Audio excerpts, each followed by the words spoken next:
YS Vivekananda Reddy హత్య కేసులో ప్రధాన నిందితుడిగా ఉన్నటువంటి దస్తగిరి కొన్ని సంచలన ఆరోపణలు చేశారు. జైల్లో ఉండగా తనని కొంతమంది బెదిరించారని ఆయన ఆరోపణలు చేసిన నేపథ్యంలో ఈ ఆరోపణలపై స్పందించారు డాక్టర్ చైతన్యారెడ్డి. నేను కడప జైలుకి కేవలం పరీక్షల వైద్య పరీక్షల నిమిత్తమే అక్కడికి వెళ్ళాను. అక్కడ వైద్య క్యాంపు నిర్వహించేందుకు మాత్రమే వెళ్ళాను తప్ప అసలు దస్తగిరిని నేను బెదిరించేటువంటి ప్రయత్నం చేయలేదు అంటూ కూడా ఆయన కొన్ని వ్యాఖ్యలు చేసిన నేపథ్యంలో ఈ అంశానికి సంబంధించి మనతో మాట్లాడేందుకు ప్రముఖ రాజకీయ విశ్లేషకులు కృష్ణకుమారి గారు మనతో ఉన్నారు. మేడంతో మాట్లాడు. మేడం నమస్తే. మేడం నమస్తే. మేడం, దస్తగిరి ఏమో జైల్లో ఉన్నప్పుడు నన్ను బెదిరించేందుకు ప్రయత్నం చేశారు డాక్టర్ చైతన్యారెడ్డి అంటూ కూడా ఆయన కొన్ని ఆరోపణలు చేస్తే దాని మీద చైతన్యారెడ్డి స్పందించారు. అసలు నేను వైద్య సేవల నిమిత్తమే అక్కడికి వెళ్ళాను నేను, అంతేగాని నేను అసలు ఎవరిని బెదిరించేటువంటి ప్రయత్నం నేను చేయలేదు అంటూ కూడా ఈయన చెప్తూ ఉన్నారు. ఇద్దరు వెర్షన్లు డిఫరెంట్గా ఉన్నాయి. ఏంటి మేడం అసలు ఏం జరుగుతుంది ఈ ఇష్యూలో?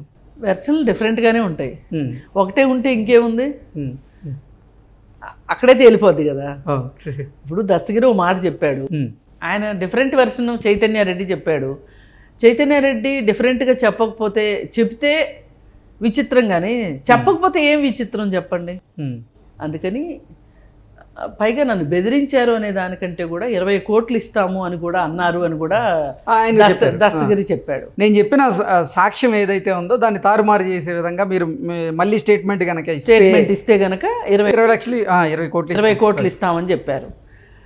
మరి వాళ్ళకి కోట్లు అంటే లెక్కలేదు, మరి కేసులోంచి ఎలాగోలా బయటపడాలి. అందుకని చెప్పి 20 కోట్లు ఇస్తామని చెప్పకుండా ఉన్నారని అనుకోక్కర్లేదు. బెదిరించలేదు. ఇప్పుడు ఒక మనిషినే చంపిన తర్వాత ఒక సాక్షిని బెదిరించడం పెద్ద కష్టం కాదు. జరగలేదు అనుకోవటానికి లేదు.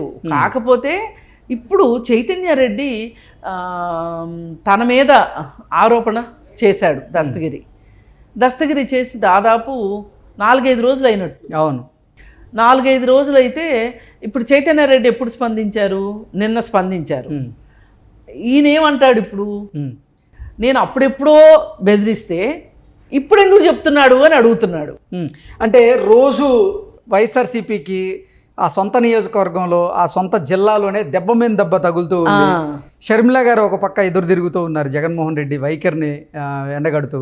ఇంకో పక్క వైఎస్ సునీతారెడ్డి నిన్న ఢిల్లీలో ప్రెస్ మీట్ పెట్టారు. ఇవన్నీ కూడా వైఎస్ఆర్సీపీకి డ్యామేజ్ అవుతున్న నేపథ్యంలో ఇప్పుడు దస్తగిరి నా స్టేట్మెంట్ని మార్చి చెప్తే నాకు 20 కోట్లు ఇస్తా అన్నారంటూ కూడా దస్తగిరి కొన్ని ఆరోపణలు చేసిన నేపథ్యంలో ఇవన్నీ కూడా మరింతగా వైఎస్ఆర్సీపీకి డ్యామేజ్గా మారుతున్న నేపథ్యంలోనే ఆ డ్యామేజ్ని కొంచెం కంట్రోల్ చేసుకుందాం అన్న ఉద్దేశంతో చైతన్యారెడ్డి ఈ లాజిక్ మాట్లాడుతున్నాడు. ఓకే, అసలు మరి 4 రోజుల క్రితం దస్తగిరి ఈ మాట మాట్లాడితే 4 రోజుల నుంచి మీరు ఎందుకు స్పందించలేదు? మీ స్ట్రాటజీ ఏంటి? మీకేమో స్ట్రాటజీలు ఉండొచ్చు, చంపటానికి, చంపిన దాన్ని ఇంకొకళ్ళని ఎత్తిన వేయటానికి, గుండిపోటని చెప్పటానికి, మళ్ళీ కుట్లు గుట్టి రక్తాలు తొడవటానికి మీకు అన్ని స్ట్రాటజీలు ఉండొచ్చు. సాక్షాత్తు పోలీసులు పిలిచి పోలీసులు ఏమైనా చెయ్యాలి, కానీ అసలు మీరెందుకు ఐస్ బాక్స్లో పెట్టారు? పెట్టకూడదు కదా. కుట్లు కుట్టేసేసి పూలదండలతోటి కప్పేసి చేద్దాం అనుకున్నారు. మరి మీరు ఎన్ని చేసిన తర్వాత మళ్ళీ ఎన్ని చేసేసేసి ఇదంతా చంద్రబాబు నాయుడే చేశాడు అని చెప్పి సాక్షాత్తు సాక్షిలో నారాసుర రక్త చరిత్ర అని వేశారు. వేసిన తర్వాత మళ్ళీ ప్రెస్ ముందు ఒక పోలీస్ ఆఫీసరు ఇవ్వాల్సిన ప్రెస్ మీట్ పెట్టి ప్రాథమిక అంచనా ప్రకారం మాకు ఈ అనుమానాలు ఉన్నాయి, వీటి మీద మేము దృష్టి పెడతాము, ప్రస్తుతానికైతే ఇది అనుమానాద స్మృతి, లేదంటే ఇంకోటి ఒక ఎస్పీ స్థాయి మనిషి ప్రెస్ మీట్ పెట్టి ప్రెస్కి రిలీజ్ చేస్తాల్సిన స్టోరీని జగన్మోహన్ రెడ్డి అలా ఓకగా సినిమా స్క్రిప్ట్ చెప్పినట్టు చెప్పేశాడు ఆ రోజు. ఇప్పుడు నిన్న సునీత అదే కదా క్వశ్చన్ చేసింది, ఢిల్లీలో ఆమె క్వశ్చన్ చేసింది అదే. అసలు గొడ్డలితో నరికారు అని నీకెవరు చెప్పారు? అసలు గొడ్డలే వాడారు అని నువ్వు ఎలా చెప్తావు అని అడిగింది. ఇప్పుడు చెప్పండి సమాధానం. చైతన్యారెడ్డి సన్నాయి నొక్కులు నొక్కటం కాదు, ఆ రోజు ఎందుకు అడగలేదు, ఈ రోజు ఎందుకు అడగలేదు అని. నువ్వు మెడికల్ క్యాంప్ పెట్టాలి అంటే కడప జైలే దొరికిందా నీకు? కడప జైల్లో మెడికల్ క్యాంపు పెట్టించుకుంటాం వెనకమాల కూడా ఒక స్ట్రాటజీ ఉండుండొచ్చు. అతన్ని కలవటం కోసమే అక్కడ మెడికల్ క్యాంప్ పెట్టించుకుని ఉండొచ్చు. వేరే వాళ్ళు అయితే ములాఖత్కి వెళ్తే తెలిసిపోద్ది కదా. ఇప్పుడు నేను వెళ్తాను అనుకోండి ములాఖత్కి, నేను అప్లికేషన్ పెట్టుకోవాలిగా ములాఖత్కి, అది బయటికి వచ్చేస్తుంది కదా. నేను ఎందుకు వెళ్ళాను, నాకేంటి సంబంధం అని ఆరాధిస్తారుగా. మీరైనంతే నేనైనా అంతే, సమయక్స్ ఎవరైనా సరే. మరి ఇతను ఆ జైల్లోకి వెళ్ళగలగడానికి అవకాశం ఏంటి? మెడికల్ క్యాంప్ ఒకటే ఆధారం. సాఫ్ సీదా వెళ్ళటానికి లేదు కదా. అందుకని మీరు కావాలనే మెడికల్ క్యాంప్ పెట్టించుకోలేదని గ్యారంటీ ఏంటి? దీనికి చెప్పండి ఇప్పుడు సమాధానం.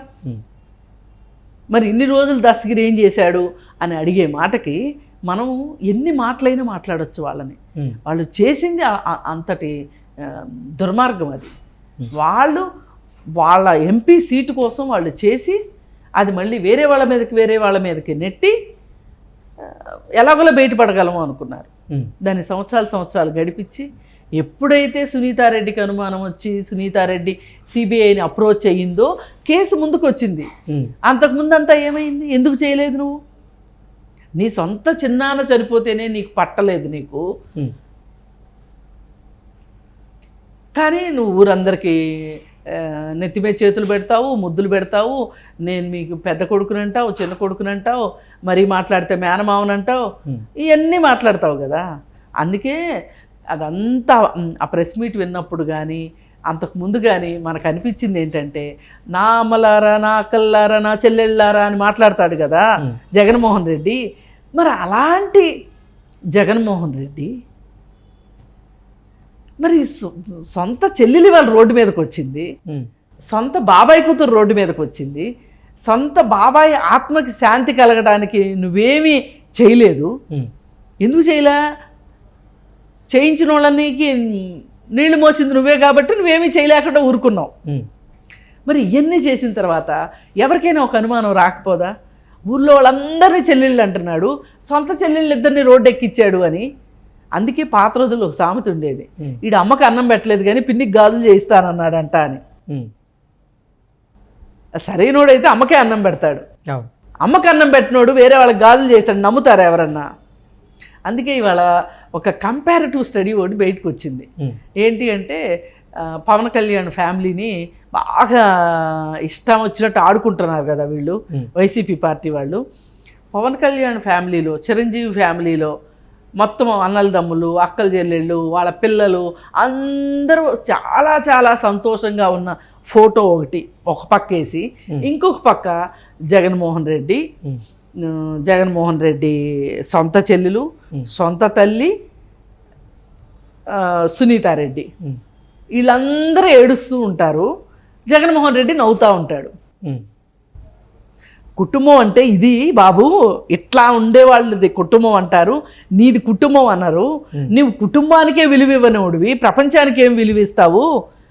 నీకేసిన నీకు ఓట్లేసిన ప్రజలను కానీ, లేదా నీ పక్కన నిలబడ్డ పొలిటికల్ లీడర్స్కి కానీ, నీ రాజకీయ పార్టీ పక్క పార్టీల సంగతి వదిలేయండి, నీ పార్టీలో లీడర్స్కి నువ్వేం న్యాయం చేస్తావు అనే అర్థం వచ్చేటట్లు ఒక కార్టూన్ వచ్చింది సోషల్ మీడియాలో.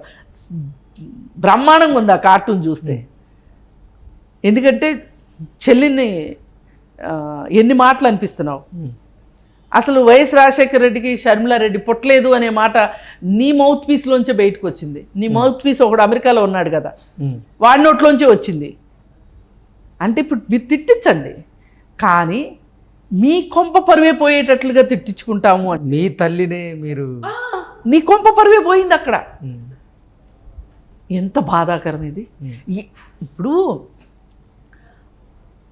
ఎదురోడి కన్ను పొడిచే వాళ్ళని చూసాం, కానీ తన కన్నును కూడా పొడుచుకునేవాడిని జగన్మోహన్ రెడ్డినే చూస్తున్నాం. మరి ఇంత జరుగుతున్న స్టోరీలో చైతన్యారెడ్డి ఈ మాత్రం డైలాగ్ వేయడంలో నాకేం ఆశ్చర్యం అనిపించట్లా. అందుకే వైఎస్ఆర్ పార్టీలో ఎవ్వరూ స్వతంత్రంగా మాట్లాడలేరు, ఎవ్వరూ స్వతంత్రంగా శ్వాసించలేరు కూడా. ఏదైనా జగన్మోహన్ రెడ్డి నుంచి, తాడేపల్లి ప్యాలెస్ నుంచి స్క్రిప్ట్ రావాలి. చైతన్యారెడ్డికి మరి 3 రోజులు లేట్ అయింది స్క్రిప్ట్ రావటం.